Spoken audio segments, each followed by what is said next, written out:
মোদির মতো বয়ফ্রেন্ড পাওয়া ভাগ্যের ব্যাপার। হাসিনা পালিয়ে গিয়ে বলল, জানো ওরা আমাকে বের করে দিচ্ছে, ওদেরকে শায়েস্তা করো। আর ছাগলটা সরাসরি পানি ছেড়ে বন্যা করে দিল বাংলাদেশে। মজার ব্যাপার হল, পানি কিন্তু 4 দিনও টিকেনি, অনেক জায়গায় কমতে শুরু করে। সাধারণত বন্যা হলে 5 দিন থেকে 1 মাস পানি থাকে, কিন্তু তাড়াহুড়োতে পানি ছেড়ে দিছিল। অপরদিকে আমরা বাংলাদেশিরা যেই ভারত বয়কট চালাচ্ছিলাম সেটা আরও বেড়ে গেল। নতুন সরকার গঠনের পরে অনেক মতবিরোধ দেখা দিছিল সবার মধ্যে, কিন্তু এই বন্যা আমাদের আবার এক করল। সবাই বিরোধ ভুলে আবার হাসিনা আর ইন্ডিয়ার পিছনে লাগল। আবার শুরু হল ইন্ডিয়া বয়কট।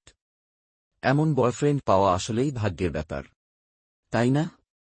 এই হাসিনা গার্লফ্রেন্ডের চাপে পড়ে মোদি অনেক বলদের মতো কাজ করেছে, যেইটা ইন্ডিয়ার জন্য অনেক খারাপ হইছে। লবি করতে টাকা নষ্ট হইছে।